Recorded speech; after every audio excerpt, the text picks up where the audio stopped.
Hello everyone. In this video, we will see a HackerRank problem statement having difficulty level as medium.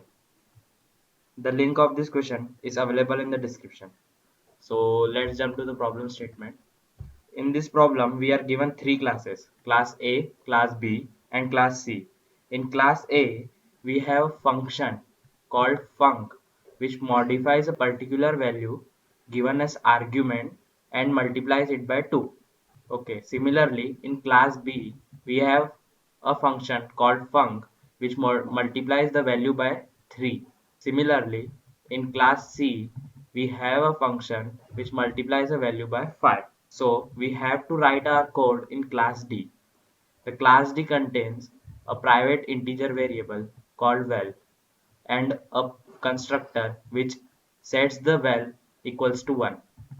We have to write our code in this function void update underscore val, which takes integer new underscore val as an argument. So what we have to write in this function, we will be getting any number as input, so that number will be passed to this function update underscore val.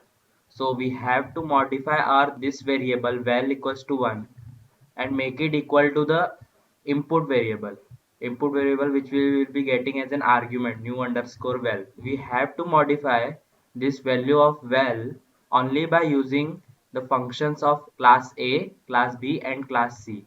We have to use this function of class A, class B, and class C. So you can see these are the non-editable part of the code. So we can only write our code in class D. We cannot edit main function, and also we cannot edit class A, class B, and class C. Also, the question arises in everyone's mind: how does the HackerRank will get that we have called the function of class A, B, and C or not? So this is checked by using this function void check, which take integer as an argument. Here it is the definition of the check function. So what does this check function do? It calls our update underscore val function, which we will be defining, and it also prints the value of the variable val. Also, we can see here it calls the function get A, get B, and get C. The get A function returns the number of times the function of class A has been called, and the same goes with get B and get C. The definition of get A, get B, and get C function is in class A, class B, and class C. So we are not interested in that part of the code. So the check function basically checks how many times we are calling the function of class A, class B, and class C. And we can see in the main function that the main function calls the check function, not our update underscore val function.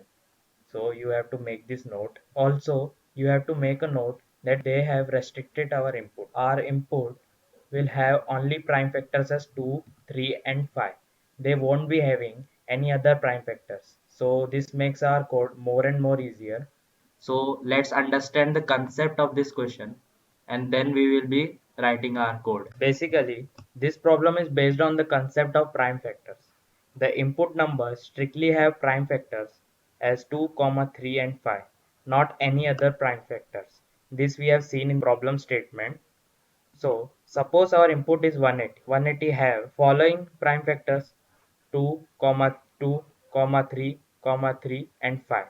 So we have to call the function of class A twice and the function of class B twice and the function of class C once, because function of class A multiplies a number by 2 and function of class B multiplies a number by 3 and function of class C multiplies a number by 5.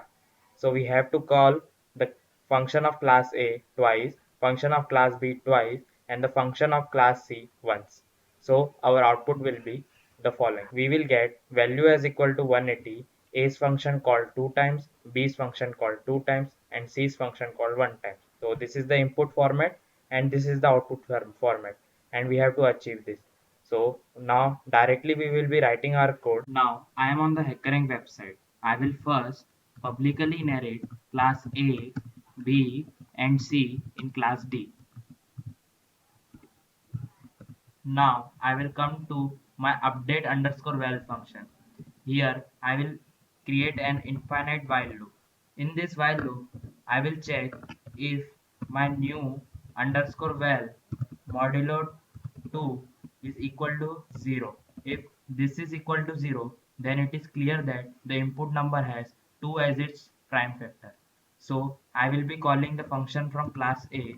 Here I am using scope resolution operator to call that function to avoid the name conflict, and I will pass val as an argument since we have to update this val equals to 1 and make it equal to new underscore val. Also, I will make new underscore val equals to new underscore val divided by 2. Also, I will check new underscore val modulo 3 is equal to 0. If this is equal to 0, then it is clear that the input number have 3 as its prime factor. So I will call the function from class B and pass val as an argument, and will make new underscore val equals to new underscore val divided by 3.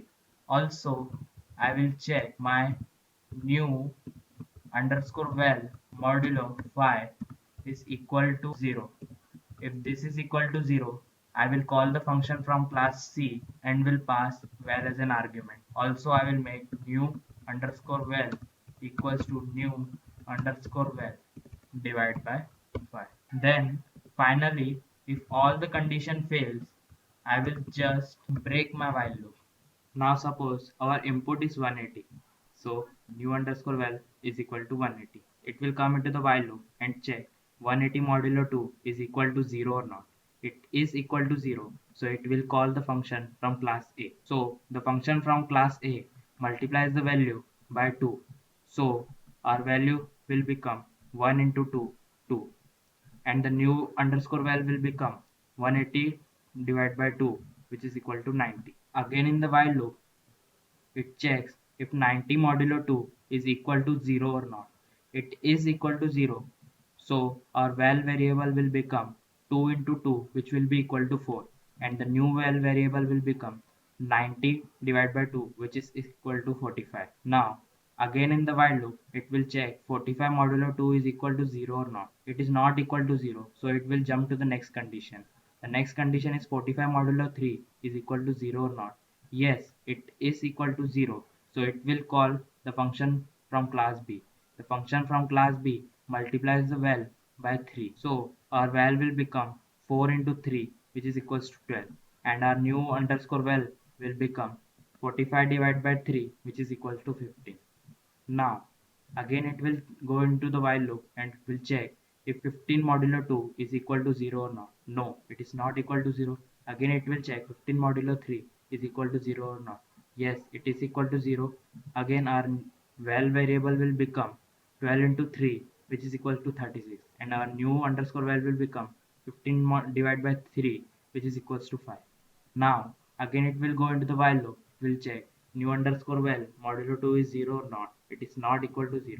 5 modulo 3 is equal to 0 or not. It is not equal to 0. 5 modulo 5 is equal to 0 or not. Yes, it is equal to 0. And we'll call the function from class C. So the function from class C multiplies the val by 5, and our val variable will become 36 into 5, which is equals to 180, and new underscore val will become 5 divided by 5, which is equals to 1. Now it goes into the while loop and it will check 1 modulo 2 is 0 or not. It is not equal to 0. 1 modulo 3 is equal to 0 or not. It is not equal to 0. 1 modulo 5 is equal to 0 or not. It is not equal to 0. So directly it goes to the else block and breaks the while loop. So in this way we are calling the function from class A twice, function from class B twice, and the function from class C once, which is our expected output. So here get A will return 2, get B will return 2, and get C will return 1. So I will try to run my code. So here you can see our first test case is passed. So I will try to submit my code.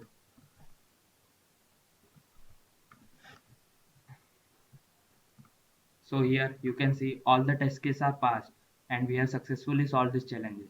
So if you want more such questions to be solved, type in the comment box. Do like our video, subscribe our channel and press the bell icon. Thank you.